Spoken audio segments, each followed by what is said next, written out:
Having said that, it is then now official. We are coming to our last speaker of the day. We're staying in Africa. This is Salih Hendricks joining us from South Africa. Salih, can you hear me?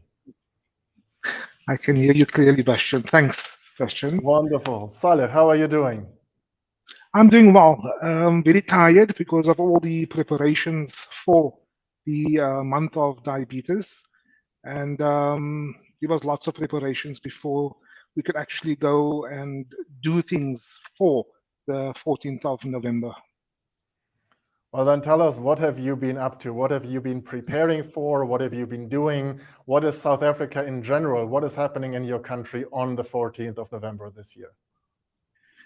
Okay, the preparations before the 14th runs where different organizations get approached via the media, and they actually look for advocates to actually speak about um, the lived experience. And this is a topic which has been um, widely accepted now since last year, the lived experience.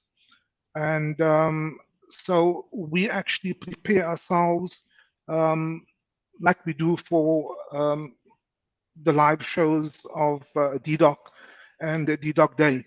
And I've been on a lot of shows from, you can say, from the beginning of November. And one of the shows that I was actually on was called Vital Signs, which is a health program. And I was one of the speakers, and we had the health minister as well from South Africa on the show. And the question that was actually asked, what is government doing, or the South African government doing for diabetes? And because of this, South Africa is very complex where if they budget for a certain, uh, for example, if they budget for NCDs, diabetes falls under NCDs. Mhm. And if the money is needed elsewhere, they would actually take it away from health. So this is one of the problems that we've actually got. And the other thing is the preparations with different organizations. They will actually have um, different, for example, they will have a picnic day.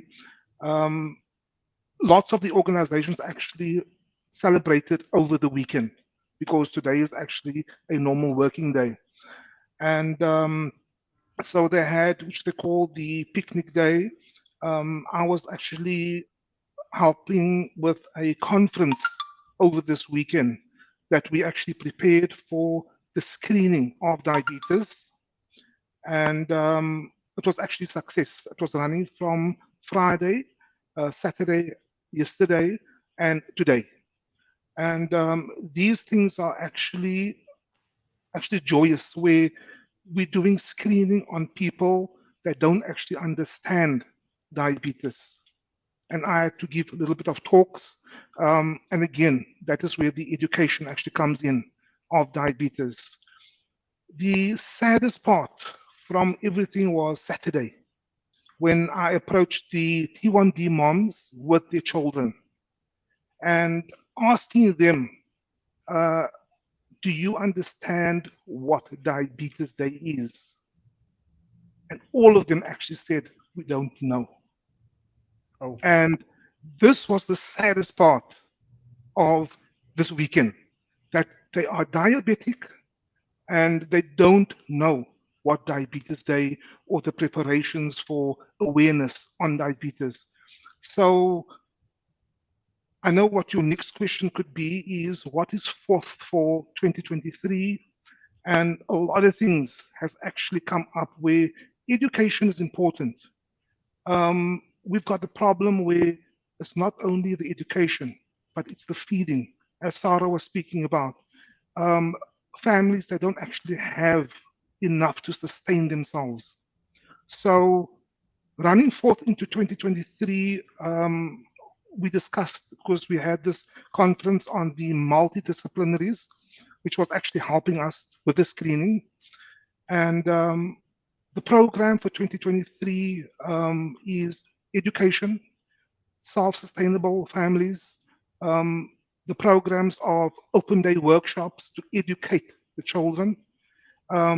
So it is running with 2023 with steam ahead because they're losing out, not being educated.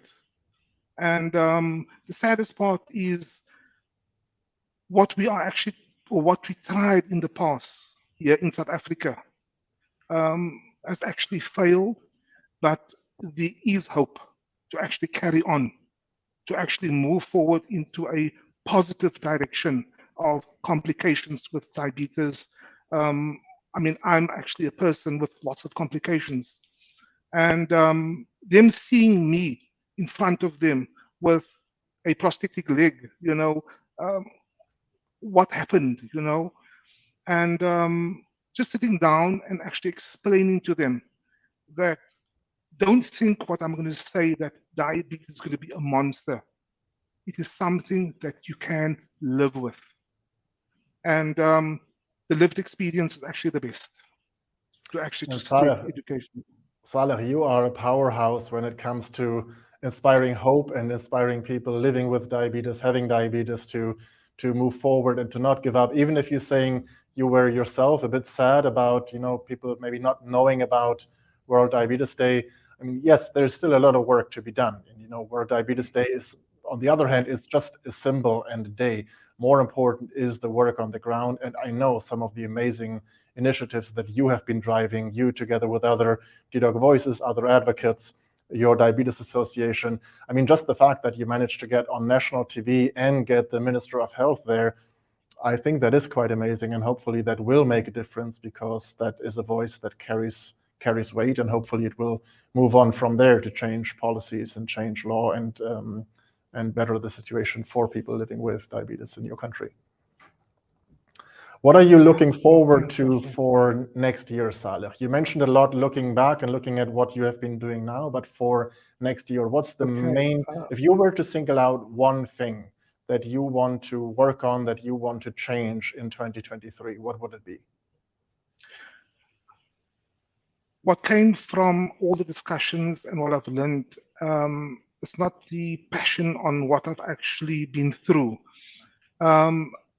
For the next, you can say 4 to 5 months, we will be trying to raise a conference workshop type of environment in April, which we will again be concentrating on diabetes. And because April being Limb Loss Day, month, we're actually trying to get a lot of the multidisciplinary companies where to actually come on this conference, and maybe actually getting different companies that actually supports diabetes also on board, so that we want to launch this in a way of educating people to the best that we can actually do. So this is 2023, where it is more of awareness in a different strategy of actually approaching people. And what I've actually started already was the home visits, and I know Elena was actually speaking about this, and where they actually go out to people, and Andrea as well, the other dedoc voice, is actually having one-on-one talks with families, and it's actually working, Bastian. It's just to be in their homes, to see their environments. So this is something that the official, the normal healthcare system barely manages to do, and this is where peer support and community and diabetes associations and individuals like you and your community that you've built around you come in so strong, because this grassroots that we've talked about in the very beginning with the Joao from Portugal, these small initiatives and individuals, and everybody who was speaking here today at Doc Day is part of that and should be proud. It's so important that we stand up for ourselves, be it with a rights-based approach to advocating for diabetes, be it through training and education, be it what Jazz was talking about in her diabetes kids camps she's running in India, be it what you are talking about now and what you're hoping to build for next year. It's wonderful. Okay. Salih, that's all from my side. I wish you a wonderful rest World Diabetes Day all the way down in South Africa. Thank you for joining us today. Thank you for making the time. We've had an amazing first half of this Doc Day. We've now had the more global part of Doc Day, where we went from Spain/Argentina to Palestine, from India to Uganda, and now ended up in South Africa. Unfortunately, again, we're missing out on Elena, who was supposed to join us from Italy as our last speaker, but she sends her regards, as you saw before, with her message. So Salih, thank you very much. And we are close to coming to the end of Doc Day, to the end of the special edition of Doc Day on World Diabetes Day.